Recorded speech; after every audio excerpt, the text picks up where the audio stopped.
കൂടി തരും. കൊണ്ടുവരണോ? ഗൗരിയടത്തിന് മുടിയിൽ എത്ര പൂവിച്ചാലും തികയില്ല, അത്രയ്ക്ക് മുടിയുണ്ട്. നീ അതും ഇതും പറഞ്ഞ് കണ്ണു പെടണ്ട അവക്ക്. എല്ലാവരും വിളിച്ചിരുത്ത്. ഇത് റെഡിയായില്ലേ? ചെക്കനും കൂട്ടരും എത്തി. അതാ റെഡി. നീ പോയിട്ട് ഞങ്ങൾ കൊണ്ടുവന്നോളാം. വെള്ളത്തും താലം എടുക്കാനുള്ള കുട്ടികളവിടെ താലം വിളിക്കോടെ. ഞാൻ തന്നെ വേണമെന്ന് പറഞ്ഞ കഷ്ടം. നടക്ക അങ്ങോട്ട്.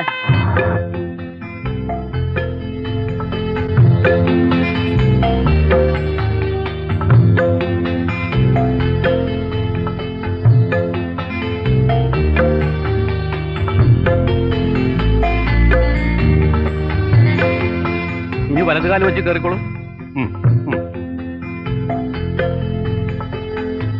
അമ്മ എവിടെ? പറയുമ്പോളെ അവളെവിടെ? വേണാച്ചി അമ്മ എവിടെ? കണ്ടില്ലല്ലോ. ഇത് എപ്പോഴും ഇങ്ങനെയാ, ആവശ്യമുള്ളപ്പ കാണില്ല. ഒരു ചൊല്ലുണ്ടല്ലോ, പട്ടിയുടെ മൂത്രം മരുന്നിന് തന്ന. എന്റെ ഈശ്വര, അമ്മോ എവിടെ? അമ്മോ അന്നേ പറഞ്ഞത് അവള്.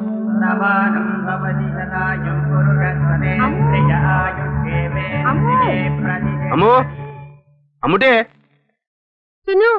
അമ്മുക്കുട്ടി എവിടെ മക്കളെ? ഞങ്ങൾ കണ്ടില്ല. രാവിലെ ഗന്ധർവൻ കാവിലേക്ക് വരുന്നുണ്ടോന്ന് ചോദിച്ചിരുന്നു. അമ്മ പറഞ്ഞില്ലേ പോണ്ടാന്ന്. എന്റെ ഈശ്വര, അമ്മുക്കുട്ടി. അമ്മോ അമ്മോ അമ്മോ അമ്മോ അമ്മുക്കുട്ടി. അമ്മുക്കുട്ടി.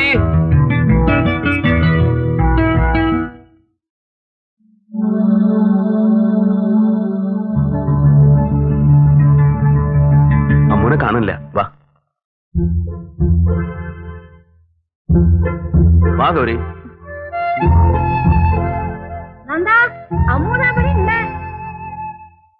കേറി വാ അമ്മു. വേണ്ട, എന്നോടൊന്നും മിണ്ടണ്ട. എനിക്ക് ആരും കാണാൻ വേണ്ട.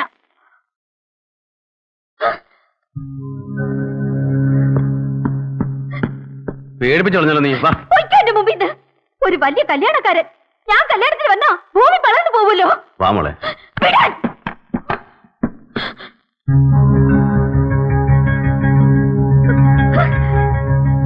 അമ്മ നിക്ക്, പറയുന്ന കേക്ക്.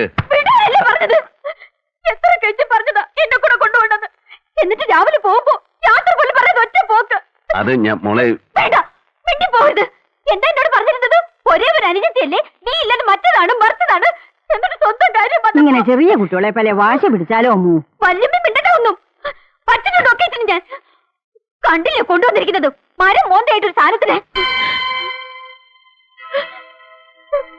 എന്താ അത്?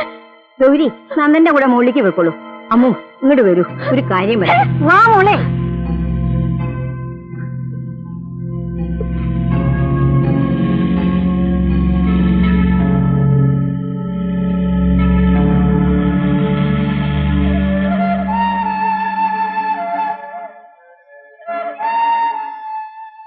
കുറെ മുമ്പ് വരച്ചതാ. മെർമൈഡ് ഞാൻ കണ്ടിട്ടുണ്ട്. എവിടെ വെച്ച്?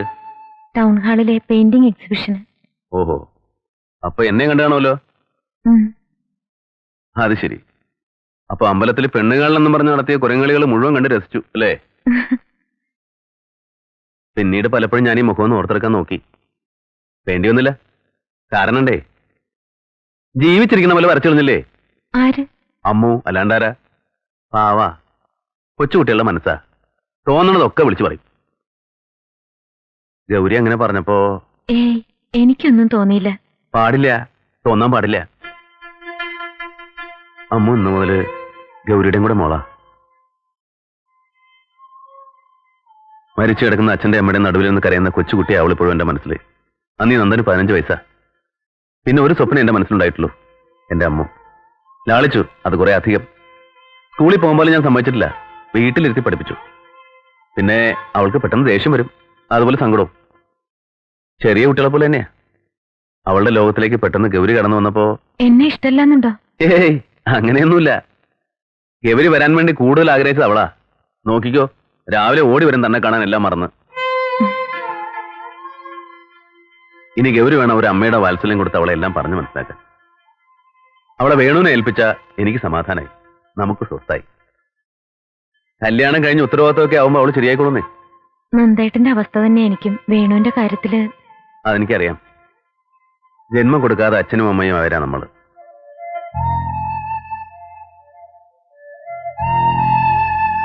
എല്ലാം ഒന്ന് തുറന്നു പറയാൻ, ഒരു സമാധാനമൊക്കെ പറയാൻ താൻ എന്നും എന്നോടൊപ്പം ഉണ്ടായാൽ മതി. ഛേ, എന്താ അത്? ഒരു നല്ല ദിവസമായിട്ട് താൻ കരയാ?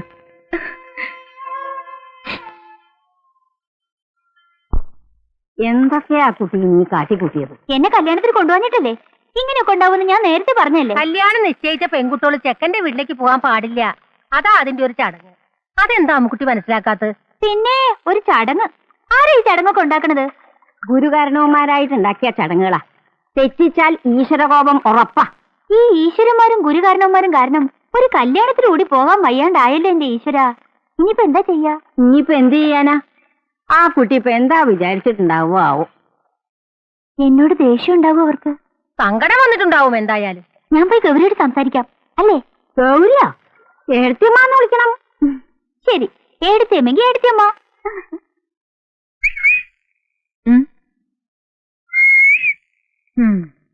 എന്താ എന്താ ഇത്? വെള്ളം മാറി കുളിച്ചതാ. നന്നായിട്ടൊന്ന് തോർത്തിട്ട് പോലില്ല. എങ്ങനെ ജലദോഷം വരാതിരിക്ക?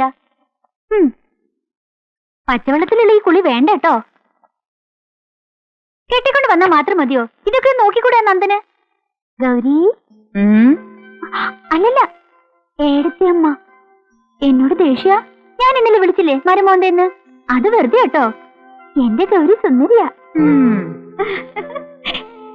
നന്ദൻ ഭാഗ്യവാനാ. നല്ലൊരു പെണ്ണിനല്ലേ ഭാര്യയെ കിട്ടിയിരിക്കുന്നത്. അയ്യോ, ഇതൊക്കെ നന്ദന്റെ മാത്രം ഭാഗ്യമൊന്നുമല്ല, ഒരാടെ പ്രാർത്ഥനയോടെ കൊണ്ടാ. ആരുടെയാ ഈ എന്റെ? നമ്മുടെ ഗന്ധർവന്റെ അമ്പലത്തില് മാല എത്ര കെട്ടിയിട്ടെന്നറിയോ? അത് സ്വന്തം കൈകൊണ്ട്. ആ, ഗന്ധർവൻ കാവില് ചെമ്പകം പൂത്തുന്ന് 6 എണ്ണം ഉണ്ട് അത്രേ. നമുക്കത് പോയി കണ്ടാലോ? വാ ഗൗരി. ഏടത്തിയമ്മ. ഈ ഏടത്തിയമ്മ എന്നുള്ള വിളി ഒരു സുഖമില്ല ഏടത്തിയമ്മേ. എന്തോ ഒരു അകൽച്ച പോലെ. ഞാൻ ഗൗരിനെ വിളിക്കട്ടെ? ആ, അല്ലേ വേണ്ട. ആരെങ്കിലും കേട്ടാ പിന്നെ അത് മതി. നമുക്ക് ഒറ്റയ്ക്കാകുമ്പോ വിളിക്കാം. അമ്മ എന്ത് വേണമെങ്കിലും വിളിച്ചോളൂ, എനിക്ക് ഒരു ആക്ഷേപവും ഇല്ല. ഗൗരിയടുത്ത് എന്തെങ്കിലും ഒന്നില്ലെങ്കിൽ ഏട്ടന്റെ ഭാര്യയല്ലേ? പിന്നെ അവള് പറഞ്ഞു ശരിയാ. ഗൗരി എടുത്തമ്മേന്നായാലോ? ആ, വലിയ കുഴപ്പമില്ല. ഓ, അങ്ങനെയെങ്കിൽ അങ്ങനെ. അയ്യോ, അത് കൊളുത്താൻ പാടില്ല. അതെന്താ? അതൊരു പഴയ കഥയാ. വെള്ളച്ചി പറഞ്ഞെന്നാ. ഈ വെള്ളച്ചിക്ക് അറിയാത്തായിട്ട് ഒന്നുമില്ല. പണ്ട് ജാമ്പോന്റെ കാലത്തൊറ്റാവും ഒരു മുത്തശ്ശി ഈ വിളക്ക് കൊളുത്തി വെച്ച് ഇറങ്ങിപ്പോയത്ര തറവാട്ടിന്ന്. കാശിക്കാൻ പറ്റാ, പിന്നെ വന്നതേയില്ല. അതിനുശേഷം ആരും വിളക്ക് കൊളുത്താറില്ല. ഓഹോ, ഇത് അന്ധവിശ്വാസമാണോ? നന്ദൻ പറയാ അന്ധവിശ്വാസാണെന്ന്. എന്നാ പിന്നെ നന്ദൻ ഒന്ന് കൊളുത്തു നോക്കട്ടെ ഈ വിളക്ക്.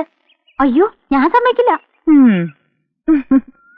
പിന്നെ ഈ കാവില് മാസത്തിലൊരു ദിവസം ഒരു കോമാളി വരും. കോമാളിയോ?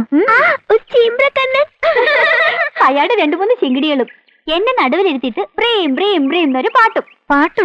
പൂജ അത്രേ, ഗന്ധർവം പൂജ. അതിന് എന്നെ പിടിച്ചിരുത്തുന്നതാ എനിക്ക് ഇഷ്ടമല്ലാത്ത. ആ പാട്ടാണെങ്കിലോ ചെവി പൊട്ടും. പൂജ എന്ന് പറഞ്ഞാലേ അമ്മൂച്ചക്ക് ദേഷ്യ. അപ്പൊ പോയി ഒളിക്കും കയ്യാലേല്. എന്തിനു ദേഷ്യം? കോമാളിയാ. സൂക്കേട് മരം പൂജ എന്നൊക്കെ പറഞ്ഞ്. സൂക്കേടോ? എന്താ കാവില്? വല്യമ്മ വിളിക്കണു. ഗൗരി എടുത്തമ്മേ. എന്തേ? ഇവിടുന്ന് നോക്കുമ്പോഴേ ശരിക്കും പരമോൻ തന്നെ കേട്ടോ. എടി നിന്നെ